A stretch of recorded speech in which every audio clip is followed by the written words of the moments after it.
अब मुख्य समाचार। विशिष्ट चेहरा पहचान तकनीक से 68 लाख से अधिक पेंशन भोगियों को मिलेगा फायदा।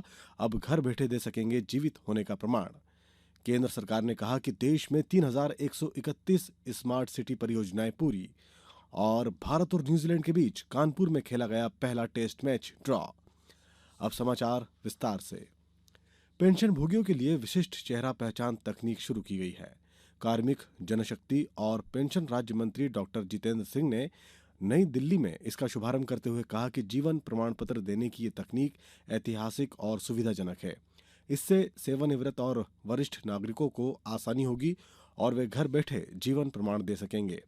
डॉक्टर सिंह ने कहा कि इस नई तकनीक से न केवल केंद्र सरकार के 68 लाख पेंशन भोगियों को फायदा होगा, बल्कि कर्मचारी भविष्य निधि संगठन और राज्य सरकार के पेंशन भोगी भी लाभान्वित होंगे। केंद्र सरकार ने कहा कि 53,175 करोड़ रुपए लागत की 3,131 स्मार्ट सिटी परियोजनाएं पूरी हो गई हैं। आवासन और शहरी मामलों के राज्य मंत्री कौशल किशोर ने राज्यसभा में एक लिखित उत्तर में ये जानकारी दी। देश में 100 शहरों को स्मार्ट सिटी के तौर पर विकसित करने के लिए वर्ष 2015 में स्मार्ट सिटी मिशन शुरू किया गया था।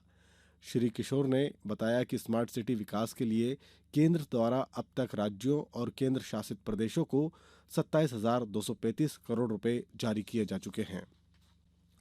कोविड के ओमिक्रॉन संस्करण पर चिंता बढ़ने से विश्व स्वास्थ्य संगठन ने कहा कि विश्व नेताओं की प्रतिक्रियाओं से इस महामारी पर वैश्विक समझौते की तत्काल आवश्यकता है।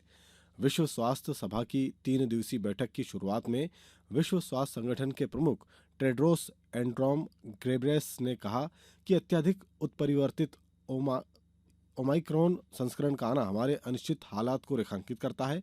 उन्होंने कहा कि दुनिया भर में वैज्ञानिक ये निर्धारित करने के लिए तत्काल काम कर रहे हैं कि क्या ओमाइक्रॉन के खिलाफ टीके प्रभावी हैं या नहीं। अब समाचारों में वक्त है एक ब्रेक का। कोविड-19 से बचाव और सुरक्षित रहने के 3 उपाय। मास्क लगाएं, 2 गज दूरी है जरूरी, सुरक्षित दूरी रखें, हाथ और मुंह साफ रखें। ब्रेक के बाद समाचारों में एक बार फिर आपका स्वागत है। इंडिया यंग वाटर प्रोफेशनल कार्यक्रम का पहला संस्करण वर्चुअल माध्यम से शुरू किया गया। इसका उद्देश्य भारत में जल प्रबंधन सुधारों का समर्थन करने के लिए रणनीतिक और दीर्घकालिक निवेश के साथ साथ क्षमता निर्माण के लिए एक मंच प्रदान करना है। इसके अलावा जल पेशेवरों को आवश्यक कौशल और ज्ञान उपलब्ध कराना है। ये कार्यक्रम जल शक्ति मंत्रालय द्वारा चलाया जा रहा है। इस अवसर पर भारत के उच्चायुक्त मंत्री वोहरा ने कहा कि पानी भारत और ऑस्ट्रेलिया के बीच सहयोग का एक प्रमुख प्राथमिकता वाला क्षेत्र है। दोनों देश संयुक्त रूप से इस मोर्चे पर काम कर रहे हैं। भारत में ऑस्ट्रेलिया के उच्चायुक्त बैरी ओ फैरेल ने कहा कि भारत और ऑस्ट्रेलिया पानी की समान चुनौतियों और मुद्दे हैं। जल शक्ति मंत्रालय के अपर सचिव देबाश्री मुखर्जी ने कहा कि ये युवा जल पेशेवरों को प्रशिक्षित करने के लिए सहयोगात्मक और सही दिशा में एक प्रयास है। भारत में कोविड टीकाकरण का आंकड़ा 123 करोड़ 15 लाख को पार कर गया है। कुल टीकाकरण में 78 करोड़ 58 लाख से अधिक खुराक पहली और 44 करोड़ 56 लाख से अधिक दूसरी डोज के रूप में दी गई है। स्वास्थ्य मंत्रालय का कहना है कि कल शाम 7 बजे तक 70,85,000 से अधिक टीके लगाए गए। राष्ट्रव्यापी टीकाकरण अभियान के तहत केंद्र सरकार राज्यों और केंद्र शासित प्रदेशों को निःशुल्क कोविड टीके उपलब्ध करा रही है। G7 देशों के स्वास्थ्य मंत्रियों ने पूरे विश्व में फैल रहे कोविड वायरस के नए और अत्यधिक संक्रामक वेरिएंट ओमिक्रॉन की रोकथाम के लिए तत्काल कदम उठाए जाने की अपील की है। G7 स्वास्थ्य मंत्रियों ने एक आपात बैठक में विचार विमर्श के बाद संयुक्त वक्तव्य जारी किया। संयुक्त वक्तव्य में कहा गया कि वैश्विक समुदाय के समक्ष इस नए वेरिएंट का खतरा है और इससे निपटने के लिए तत्काल कार्रवाई जरूरी है।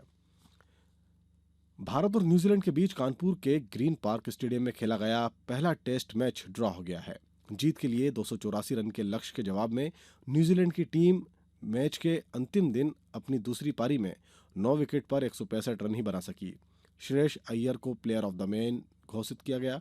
श्रेयस ने पहली पारी में 105 जबकि दूसरी पारी में 65 रन बनाए। भारत ने पहली पारी में 345 रन बनाए जबकि दूसरी पारी 7 विकेट पर 234 रनों पर समाप्ति की घोषणा कर दी गई। वहीं न्यूजीलैंड ने अपनी पहली पारी 296 रन और दूसरी पारी में 9 विकेट पर 165 रन बनाए। श्रृंखला का दूसरा और अंतिम टेस्ट मैच 3 दिसंबर से मुंबई में खेला जाएगा।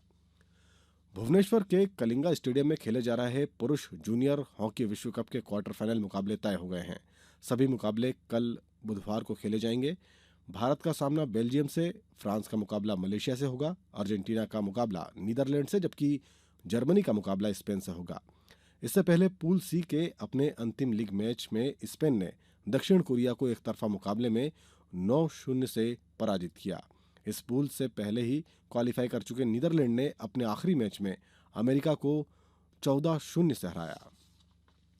आम जनता को बुनियादी सुविधाओं के साथ विभिन्न वर्गों के आर्थिक उन्नयन के लिए कलेक्टर्स नवाचार अपनाएं। मुख्यमंत्री शिवराज सिंह चौहान ने ये बात एक दिवसीय कलेक्टर कमिश्नर कॉन्फ्रेंस के समापन सत्र में कही। उन्होंने कहा कि अन्य जिले सफल नवाचारों से प्रेरणा लेकर इसका अनुपालन करें।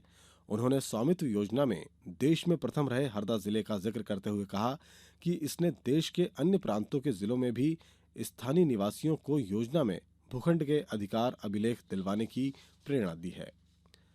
राज्य शासन ने मध्य प्रदेश भू राजस्व संहिता 1959 की धारा 158 एवं 165 में संशोधन संबंधी प्रस्तावित मध्य प्रदेश भू राजस्व संहिता विधेयक 2021 के परीक्षण के लिए मंत्री परिषद समिति का गठन किया है। इस संबंध में आदेश जारी कर दिए गए हैं। अब कुछ समाचार संक्षेप में। भारत के प्रौद्योगिकी विशेषज्ञ Parag Agrawal social media platform Twitter के मुख्य कार्यकारी अधिकारी बन गए हैं।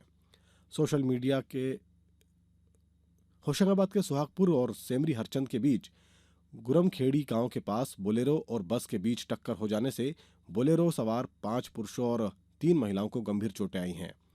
शिवपुरी जिले में मुख्य चिकित्सा एवं स्वास्थ्य अधिकारी ने सीएम हेल्पलाइन पर लंबित शिकायतों और हितग्राहियों के भुगतान लंबित रहने पर 3 एएनएम के विरुद्ध कार्रवाई की है। इंदौर में जिला प्रशासन की टीम ने वैक्सीन का दूसरा डोज नहीं लगवाने पर 10 संस्थानों को सील कर दिया है। मध्य प्रदेश के वित्त मंत्री जगदीश देवड़ा आज मंदसौर में सुबह 11 बजे जिला स्तरीय रोजगार मेले का शुभारंभ करेंगे। और अंत में मुख्य समाचार एक बार फिर। विशिष्ट चेहरा पहचान तकनीक से 68 लाख से अधिक पेंशन भोगियों को मिलेगा फायदा। अब घर बैठे दे सकेंगे जीवित होने का प्रमाण। केंद्र सरकार ने कहा कि देश में 3131 स्मार्ट सिटी परियोजनाएं पूरी। और भारत और न्यूजीलैंड के बीच कानपुर में खेला गया पहला टेस्ट मैच ड्रॉ। अगला मैच मुंबई में 3 दिसंबर को। इस बुलेटिन में फिलहाल इतना ही। अंत में एक अपील, मास्क और 2 गज की दूरी, हाथ धोना भी है जरूरी। नमस्कार।